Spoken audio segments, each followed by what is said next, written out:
Hello student, hello, morning to all. આપણે previous lecture ની અંદર પોઇન્ટર વિશે ભણતા હતા. થોડુંક અધૂરું હતું, આપણે ફરીવાર સ્ટાર્ટ કરીએ.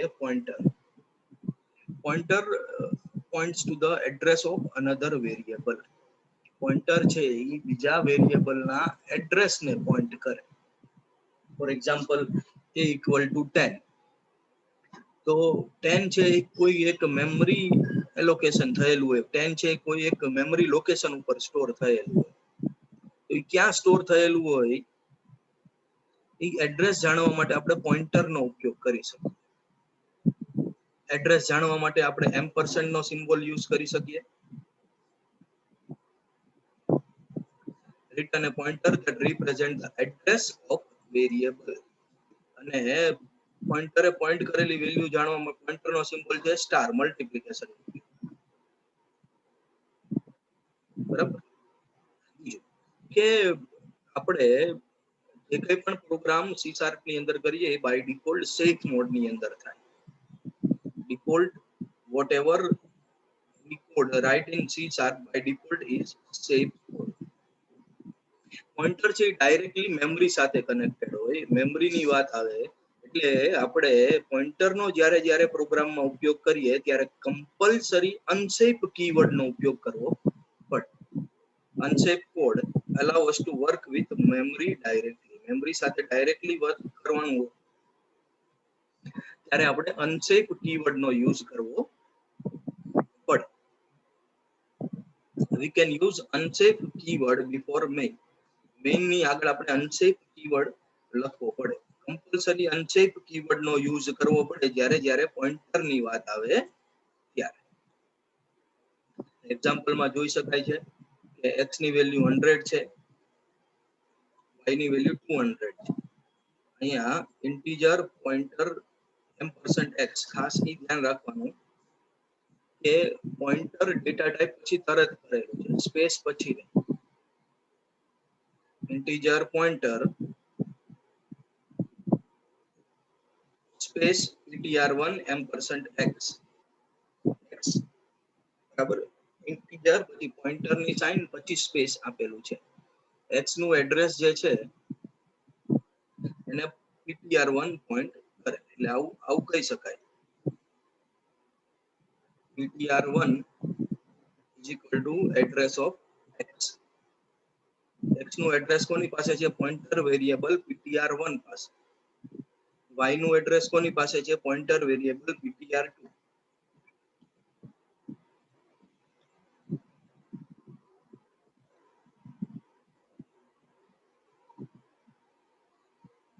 બરાબર, હવે આપણે અહીંયા x ની વેલ્યુ જાણવી હોય, પોઇન્ટર ptr1 પોઇન્ટ કરેલી વેલ્યુ અને એડ્રેસ જાણવું હોય તો integer ptr1.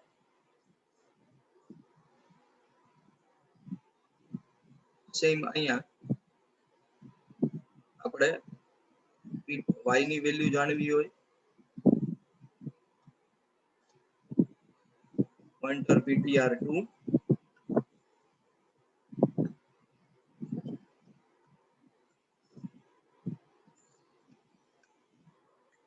y pointer ptr2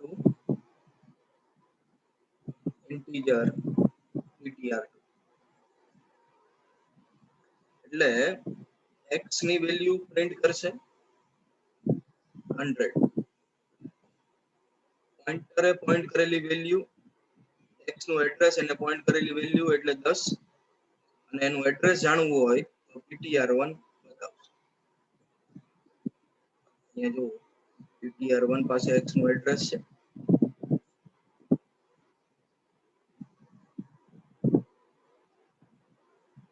ptr2 પાસે y નું એડ્રેસ,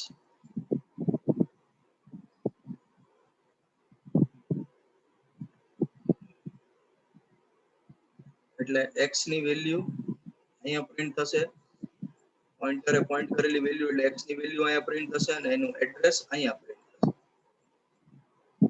સેમ y ની વેલ્યુ, પોઇન્ટરે પોઇન્ટ કરેલી વેલ્યુ અને એનું એડ્રેસ અહીંયા પ્રિન્ટ કરશે. ખાસ ધ્યાન નહીં રાખવાનું છે કે અનસેફ કીવર્ડ લખવાનો છે.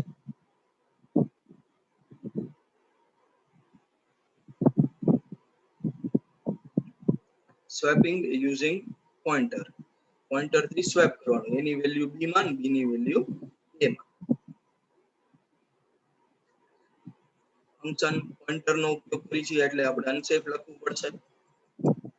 ઇન્ટીજર પોઇન્ટર x અને ઇન્ટીજર પોઇન્ટર y.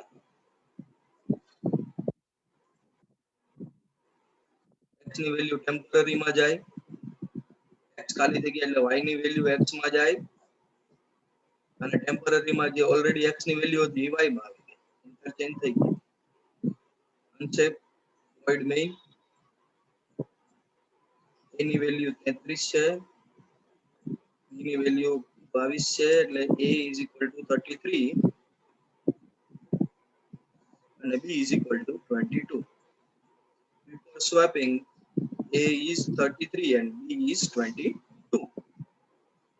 હવે સ્વેપ કરો, a નું એડ્રેસ અને b નું એડ્રેસ. a નું એડ્રેસ છે એ x ની, એનું એડ્રેસ x ને પોઈન્ટ કરેલી વેલ્યુ, અને b નું એડ્રેસ અહીંયા આવશે y ને પોઈન્ટ કરેલી વેલ્યુ.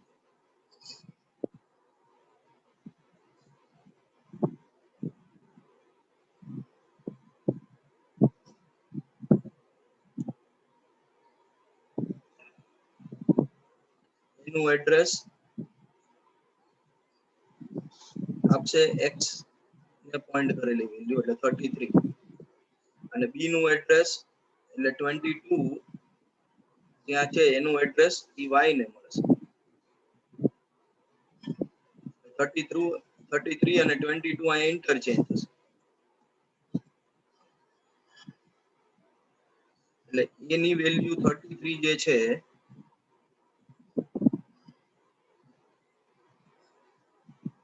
અને b ની વેલ્યુ 22 છે એ આને મળશે. કોપી કરશે અહીંયા x માં અને y માં, એટલે x અને y ની વેલ્યુ 33 અને 22 આવશે, એ અહીંયા ઇન્ટરચેન્જ કરશે. આફ્ટર સ્વેપિંગ એની વેલ્યુ થઈ જશે 22 અને b ની વેલ્યુ થઈ જશે 33. આઉટપુટ સેમ આના જેવું આવશે. સ્વેપ નહીં કર્યું હોય પહેલા એની વેલ્યુ 33, b ની વેલ્યુ 22. આફ્ટર સ્વેપિંગ એની વેલ્યુ 22 અને b ની વેલ્યુ 33.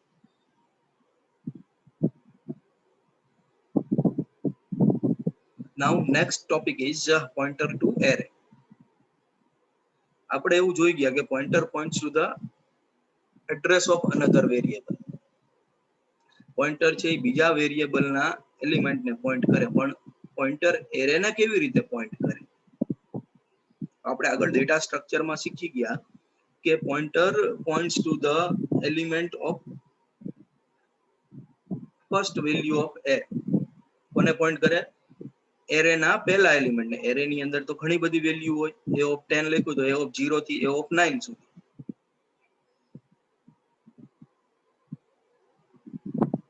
તો પોઈન્ટર છે એ કોને પોઈન્ટ કરે? એરે ની પહેલી વેલ્યુ ને પોઈન્ટ કરે.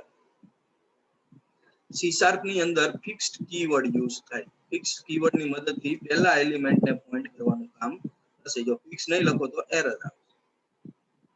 એરે ની અંદર ગમે એટલી વેલ્યુ હોય, આ એરે છે, પોઈન્ટર ફિક્સ્ડ કીવર્ડ લખવાથી એરે ના પહેલા એલિમેન્ટ ને પોઈન્ટ કરશે.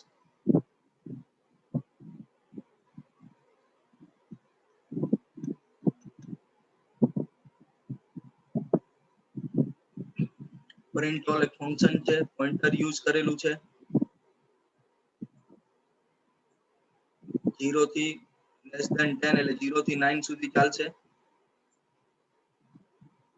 એટલે વેલ્યુ ptr પ્લસ 0 માં પહેલી વેલ્યુ, ptr પ્લસ 1 માં બીજી વેલ્યુ, i ની વેલ્યુ 2 થાય એટલે ptr પ્લસ 2 માં વેલ્યુ, i ની વેલ્યુ 3 થાય એટલે ptr પ્લસ 3 માં, i ની વેલ્યુ 9 થાય એટલે ptr પ્લસ 9 માં વેલ્યુ આવશે.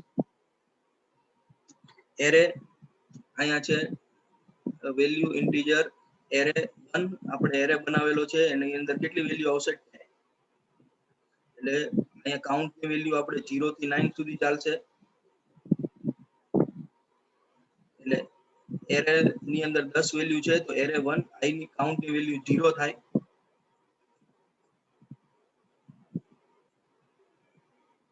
એટલે એરે 1 ઓફ 0 માં 0 into 0. રિમેમ્બર, ધ્યાન રાખો કે કાઉન્ટ ની વેલ્યુ 0 છે. એટલે 0 into 0 એરે 1 ઓફ 0 માં સ્ટોર થાય એટલે 0. કાઉન્ટ ની વેલ્યુ 1 થાય એટલે એરે 1 ઓફ 1 માં 1 into 1 સ્ટોર થશે એટલે 1. કાઉન્ટ ની વેલ્યુ 2 થાય એટલે એરે 1 ઓફ 2 માં 2 into 2. કાઉન્ટ ની વેલ્યુ 3 થાય એટલે એરે 1 ઓફ 3 માં 3 into 3. કાઉન્ટ ની વેલ્યુ 4 થાય એટલે એરે 1 ઓફ 4 માં 4 into 4. કાઉન્ટ ની વેલ્યુ 5 થાય એટલે એરે 1 ઓફ 5 માં 5 into 5. એટલે એરે 1 ઓફ 0 માં 0, એરે 1 ઓફ 1 માં 1, એરે 1 ઓફ 2 માં 4, એરે 1 ઓફ 3 માં 9, એરે 1 ઓફ 4 માં 16, એરે 1 ઓફ 5 માં 25, એરે 1 ઓફ 6 માં 36 એવી રીતે સ્ટોર થાય. હવે પહેલા એલિમેન્ટ ને પોઈન્ટ કરે, print all pointer value pass થઈ, જે બધી વેલ્યુ અહીંયા સ્ટોર થઈ છે. પ્રિન્ટ ઓલ ફંક્શન કોલ થયું એટલે ptr plus 0 એમાં 0 સ્ટોર થયું એ પ્રિન્ટ કરશે. ptr plus 1 માં 1 સ્ટોર થયું, ptr plus 2 માં 2 into 2 એટલે 4 સ્ટોર થયું, પછી 9, 16, 25, 36, 49, 64, 81, 99 આ રીતે જવાબ પ્રિન્ટ કરશે.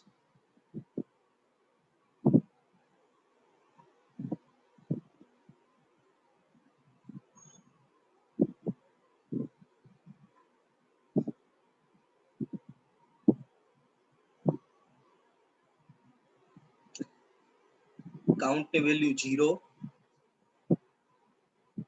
એટલે એરે 1 ઓફ 0 માં 0 into 0. કાઉન્ટ ની વેલ્યુ 1 એટલે એરે 1 ઓફ 1 માં 1 into 1. કાઉન્ટ ની વેલ્યુ 2 એટલે એરે 1 ઓફ 2 માં 2 into 2. કાઉન્ટ ની વેલ્યુ 3 એટલે એરે ઓફ 1 ઓફ 3 માં 3 into 3. કાઉન્ટ ની વેલ્યુ 4 એટલે એરે 1 ઓફ 4 માં 4 into 4.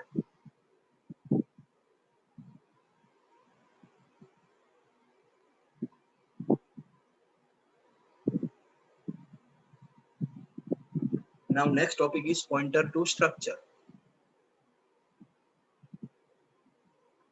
આપણે ઓબ્જેક્ટ વડે ડોટ થી યુઝ કરી શકીએ, પણ પોઇન્ટર ઓબ્જેક્ટ બનાવ્યો હોય તો બીજી લેંગ્વેજ ની જેમ એક્સેસ કરવા માટે ડોટ ની જગ્યાએ એરો ની સાઇન ઉપયોગ કરવી પડે, માઇનસ ગ્રેટર થાય. સેટ ડેમો નામની મેથડ બનાવેલી છે, અહીંયા પણ x અને y યુઝ કરેલા છે. લોકલ વેરિયેબલ પણ x અને y છે. this કીવર્ડ નો યુઝ કરેલો છે આપણે. x ની વેલ્યુ this dot x માં અને y ની વેલ્યુ this dot y માં આવે. ઓબ્જેક્ટ રિપ્રેઝેન્ટ કરવા માટે this કીવર્ડ નો યુઝ થાય. x અને y ની વેલ્યુ પ્રિન્ટ કરેલી છે. સ્ટ્રક્ટ ડેમો ક્લાસ ને કોલ કરાયો, ઓબ્જેક્ટ બનાવ્યો એનો.